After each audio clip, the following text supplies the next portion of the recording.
Voy ahora, mi hermano Nelson, con la siguiente pregunta y tiene que ver con el sello de Apocalipsis 7. La pregunta es cómo funciona o cómo podemos entender nosotros Apocalipsis 7, 2 y 3 que habla del sello. ¿Qué significa? Bueno, mi querido hermano y amigos, quiero comenzar leyendo dos textos que me parece importante para que tratemos de ponernos en el lugar indicado a la hora de ver este tema que es importante, lo del sello de Dios. Romanos capítulo 13, versículo 11 dice, y esto, conociendo el tiempo, que es ya hora de levantarnos del sueño, porque ahora está más cerca de nosotros nuestra salvación que cuando creímos. Saben que todos los sucesos, todo lo que los trastornos sociales, económicos, religiosos aún, la moral de la gente o de todos, como está decayendo la sociedad, todo eso muestra de que la venida de Cristo está cerca.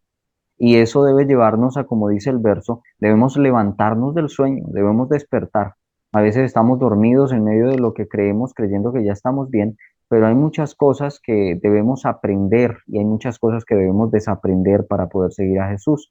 Por ejemplo, el Salmo 53, los versos 2 y 3 dice, Dios desde los cielos miró sobre los hijos de los hombres para ver si había algún entendido que buscara a Dios. Cada uno se había vuelto atrás, todos se habían corrompido. No hay quien haga el bien, no hay ni a un uno. Y saben que no es que no es que digamos, no, yo no quiero creer en Dios. Hay algo que es más tremendo y es que aún diciendo que se cree en Dios, se decide creer en Dios a la manera del hombre, no a la manera de Dios. Ahora, Apocalipsis capítulo 7 versículo 2 y 3 dice, vi también otro ángel que subía desde donde sale el sol, que tenía el sello del Dios vivo. Clamó a gran voz a los cuatro ángeles a quienes se les había dado el poder de hacer daño a la tierra y al mar, diciendo, no hagáis daño a la tierra ni al mar ni a los árboles hasta que hayamos sellado en sus frentes a los siervos de nuestro Dios. Entonces aquí me presenta un grupo y es un grupo que lo llama los siervos de Dios que van a tener el sello de Dios en sus frentes. Y es importante notarlo porque actualmente también hay una manera, o cómo decirlo, hay una teología que está comenzando a surgir o que lleva tiempo, pero actualmente está dando bastante, y es el concepto de que no, tú tranquilo, todo el mundo se va a salvar. Ahora, no estoy en contra de que todo el mundo se salve, Dios mismo anhela que todo el mundo se salve, pero la realidad es que al final del tiempo van a haber personas que van a rechazar la salvación y no van a poder ser salvas. Y aquí me está diciendo que va a haber un grupo que van a tener el sello de Dios en sus frentes. Pero mire lo que dice Apocalipsis 9:4. Dice, se les mandó que no dañaran la hierba de la tierra, ni cosa verde alguna, ni ningún árbol, sino solamente, se le dio permiso de dañar solamente a los hombres que no tuvieran el sello de Dios en sus frentes. Así que aquí hay dos grupos, unos que tienen el sello de Dios en su frente y otros que no tienen el sello de Dios en sus frentes. Ahora, una pregunta importante es, ¿con qué me sella Dios? ¿Con qué sella Dios a su pueblo? Efesios 1:13 dice, en él también vosotros, habiendo oído la palabra de verdad, el evangelio de vuestra salvación, y habiendo creído en él, fuisteis sellados con el Espíritu Santo de la promesa. Y aquí me muestra que el instrumento para sellar es el Espíritu Santo. Es el instrumento que Dios utiliza, es el medio por el cual el Padre está sellando a su pueblo, es el Espíritu Santo de la promesa. Segunda de Corintios 1, 21 y 22 dice, y el que nos confirma con vosotros en Cristo y el que nos ungió es Dios, el cual también nos ha sellado y nos ha dado como garantía el Espíritu en nuestros corazones. Así que el Espíritu Santo es el sello y es la garantía de que Cristo nos ha de salvar. Ahora, el instrumento con el cual Dios nos sella es el Espíritu Santo. Pero hay algo, cuando nosotros tenemos un sello, el instrumento lo llamamos sello, pero cuando tú lo pones sobre una hoja, él deja una imagen y esa imagen que deja allí, nosotros ¿cómo la llamamos? También la llamamos sello. Así que está Sello. el instrumento y está lo que deja allí marcado, ¿cierto? Ahora la pregunta es, ¿qué es lo que coloca en la frente de los sellados? Porque dice que el sello está en la frente. ¿Qué coloca el Espíritu Santo? ¿Qué coloca en la frente? Apocalipsis 14:1 dice, después miré y vi que el Cordero estaba de pie sobre el monte de Sión y con él 144,000 que tenían el nombre de él, es decir, el nombre de Jesús y el de su Padre escrito en la frente. Así que el Espíritu Santo se encarga de colocar en la frente el nombre del Padre y el nombre del Hijo. Y sabemos y entendemos que en la Biblia cuando se habla de un nombre se está refiriendo al carácter. Lo que quiere decir es que las personas que le han entregado la vida a Cristo, que han decidido tener intimidad con Dios, el Espíritu Santo ha trabajado en ellos de tal forma que ha podido poner en sus mentes un carácter semejante al de Cristo y por ende semejante al de el Padre Celestial. Apocalipsis 7:4 dice, y oí el número de los sellados, 144,000 sellados de todas las tribus de los hijos de Israel. Y allí me habla de que Dios va a sellar a un pueblo especial. Y la pregunta es, ¿cuál es ese pueblo especial? ¿A quiénes sella Dios? Segunda de Timoteo 2:19 lo describe de una manera muy directa y dice, pero el fundamento de Dios está firme. Teniendo este sello, conoce el Señor a los que son suyos. Entonces aquí vuelve y me muestra, hay unos que son de Dios y hay otros que no son de Dios. No podemos llegar a decir, no, es que todo el mundo es de Dios. No, porque aquí la Biblia me dice, conoce el Señor a los que son suyos y apártese de maldad todo aquel que invoca el nombre de Cristo. Y sabe que Timoteo aquí está quizás tomando referencia de un texto del Antiguo Testamento también, de Números 16:5, que dice, mañana mostrará Jehová quién le pertenece y quién es santo. Así que Dios, por medio de este sello, va a comenzar a mostrar quiénes son los que le pertenecen verdaderamente a Él, quiénes son los santos que han dejado trabajar al Espíritu Santo en sus vidas. Y saben, termina diciendo el verso de Números, y hará que se acerque a Él. Al que Él escoja, lo acercará así. Es decir, son los escogidos de Dios. Ahora, todos los que aceptan y lealmente aceptan todos los principios del gobierno de Dios y deciden obedecer a esos principios, como los que ya hemos mencionado, como es el sábado, como es el adorarle, como es el permitir que Él santifique nuestras vidas y todo lo demás, tener una intimidad con Dios cada sábado y todo eso, todos los que decidan ser leales a esto pueden estar seguros de la promesa divina de que ni el hombre ni siquiera el demonio podrá arrebatarlos de la mano de Dios. Eso dice San Juan 10:28. Él nos da la garantía de que si le permitimos trabajar en nosotros, Él podrá sellarnos y darnos la garantía de estar allí seguros. Ezequiel 9:4 dice, y le dijo Jehová, pasa por el medio de la ciudad, por el medio de Jerusalén, y ponles un sello en la frente, habla del mismo sello, a los hombres que gimen y claman, y me gusta esto, los que gimen y claman a causa de todas las abominaciones que se hacen en medio de ella. Saben, aquí me parece algo interesante, y es que actualmente la sociedad está comenzando a llamar todo lo que sucede le parece normal. No, es normal el homosexualismo, es normal el lesbianismo, es normal un montón de cosas que son contra la naturaleza, contra lo que Dios creó. Y saben que hay un grupo que gime y clama a causa de toda esa concupiscencia que hay. Y esos que gimen y claman, Dios dice que los va a sellar. Por eso el llamado de Dios y el llamado para nosotros, amigos queridos, es como lo dice Isaías 43:5, dice, vos que clama en el desierto, preparad un camino a Jehová, nivelad una calzada en la estepa nuestro Dios, todo valle sea alzado y bájese todo monte y collado. Dice acá que lo torcido se enderece y lo áspero se allane. Entonces se manifestará la gloria de Jehová y toda carne juntamente la verá, porque la boca de Jehová lo ha hablado. Es decir, Cristo quiere manifestarse, pero para eso Él quiere que tú hagas parte de los redimidos y te dé y le permitas al Espíritu Santo sellar tu vida para la salvación. Pero eso se trata de aceptar a Cristo y todos los principios del Evangelio que Él nos ha enseñado.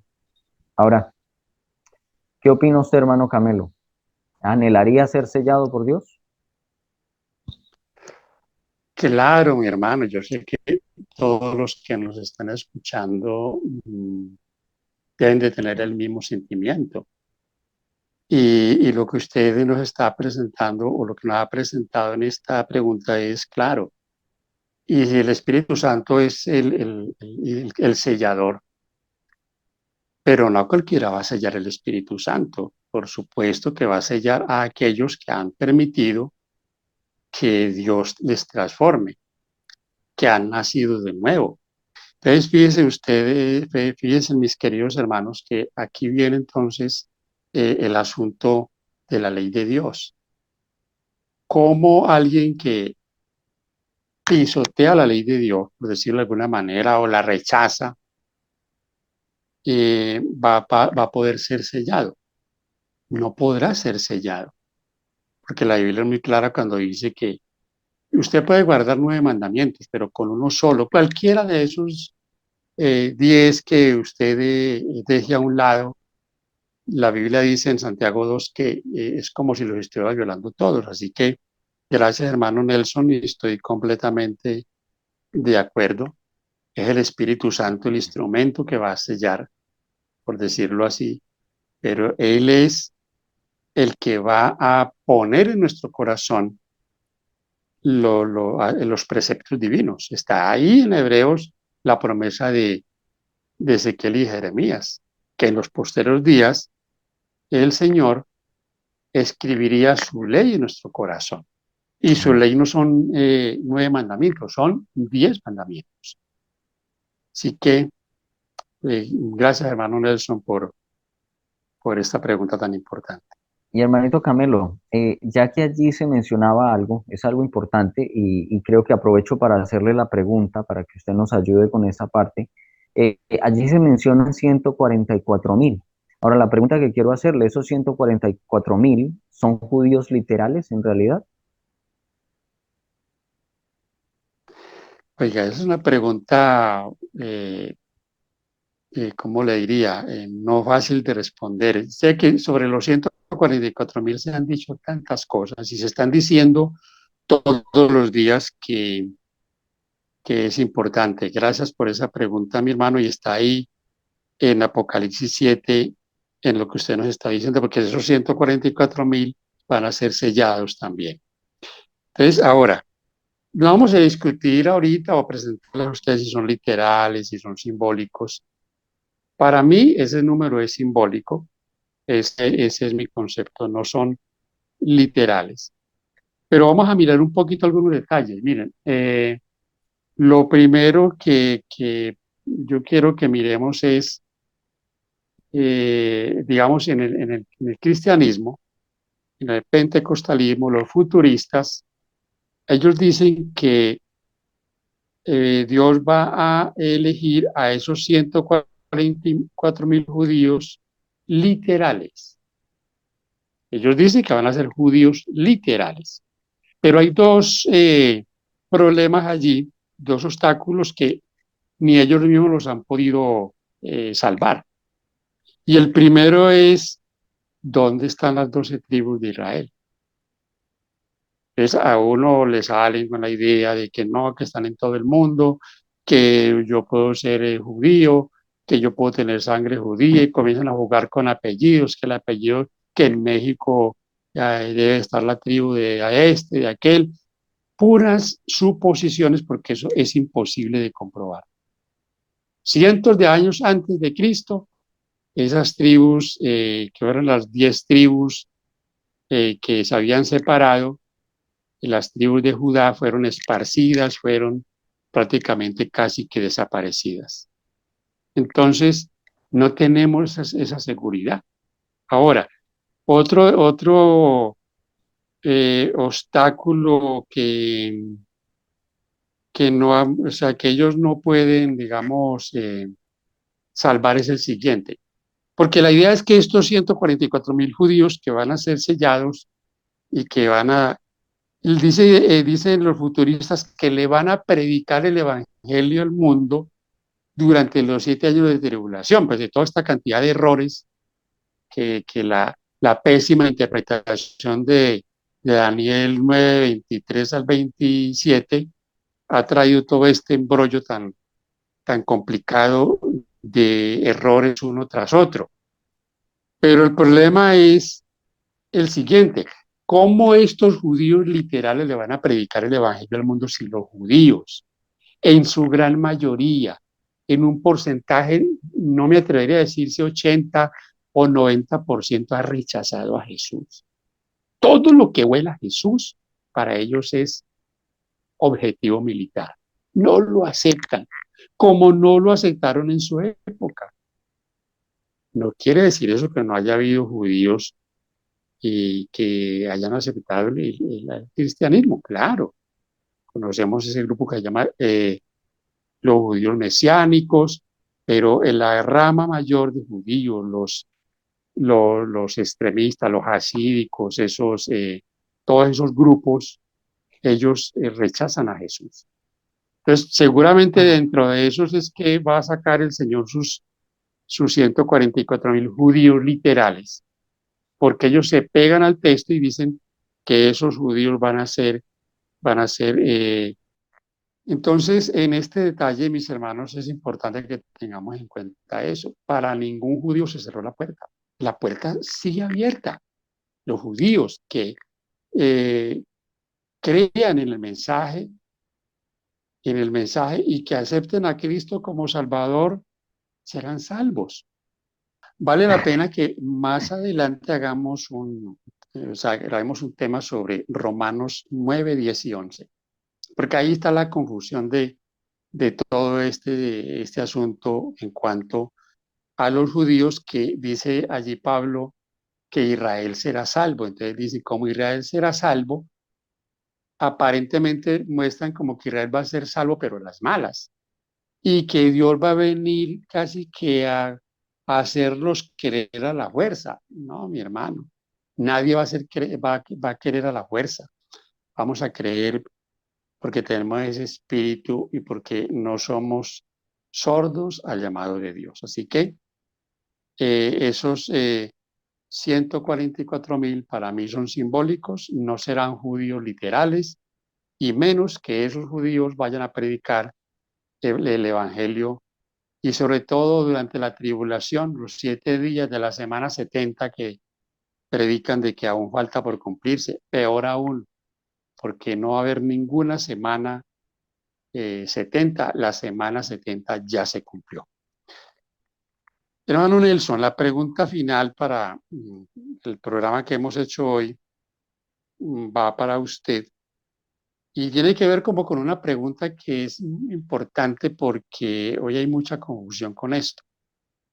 La pregunta es, ¿se interesa Dios eh, por todos los seres humanos? O sea, ¿Dios intercede por ellos, por todos? En este caso, porque el texto de primera de Juan dice que tenemos un abogado. ¿Ese abogado intercede por todos? Muy buena pregunta. Y quiero mostrar algo. Libro de San Juan capítulo 3, texto muy conocido. Juan capítulo 3 versículos 14 al 16 dice, y como Moisés levantó la serpiente en el desierto, así es necesario que el Hijo del Hombre sea levantado, para que todo aquel que en él cree no se pierda, sino que tenga vida eterna. De tal manera amó Dios al mundo que ha dado a su Hijo unigénito, para que todo aquel que en él cree no se pierda, sino que tenga vida eterna. Ahora, eh, este texto, aunque es muy conocido, es un texto muy mal interpretado, ha sido muy mal entendido, porque a veces cuando dice todo aquel que en él cree, entonces cualquier persona dice, ah, yo creo y ya estoy dentro, pero por ejemplo Santiago 2:19 dice, ¿tú crees que Dios es uno? Bien haces. También los demonios creen y tiemblan. Es decir, el hecho es que esto es un poco más profundo de lo que nosotros mismos podemos a veces plantear, ¿sí me hago entender? Ahora, nuestro abogado es Cristo Jesús. Nuestro abogado es Cristo Jesús y nuestro abogado tiene una justicia que es perfecta y Él quiere imputarnos esa justicia perfecta porque ningún ser humano tiene una justicia perfecta sino solo la de Él. Primera de Juan capítulo 2 versículos 1 y 2 dice, hijitos míos, estas cosas os escribo para que no pequéis. Pero si alguno ha pecado, abogado tenemos para con el Padre a Jesucristo el justo.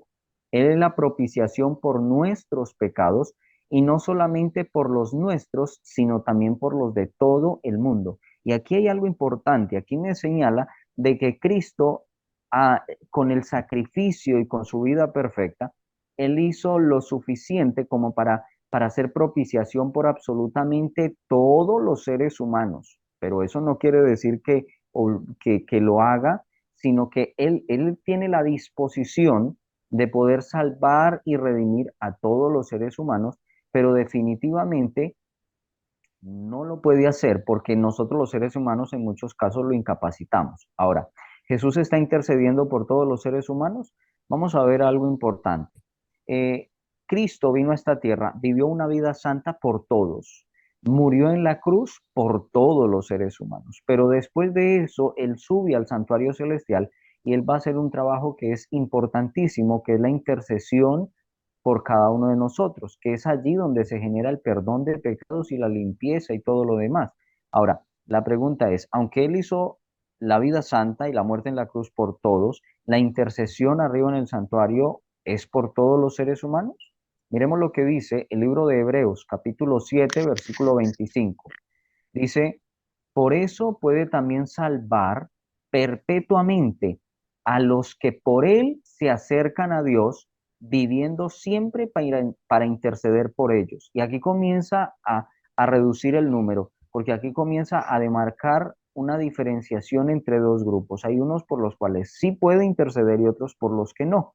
En este caso dice que él intercede por los que se acercan a Dios por medio de Cristo, como quien dice, por aquellos que le han entregado la vida a Jesús y viven para servir a Jesús y viven de acuerdo a los principios de Jesús.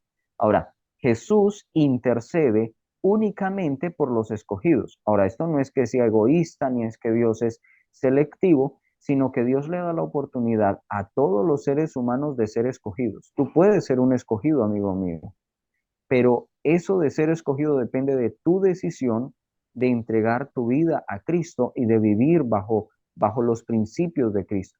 Miren lo que dice Romanos 8, 33 y 34. Dice, ¿quién acusará a los escogidos de Dios? Aquí vuelve y habla de que Dios tiene unos escogidos. Dice, ¿quién acusará a los escogidos de Dios? Dios es el que justifica. ¿Quién es el que condenará? Cristo es el que murió, más aún el que también resucitó, el que además está a la diestra de Dios, el que también intercede por nosotros. Pero ese nosotros se refiere a los escogidos de Dios.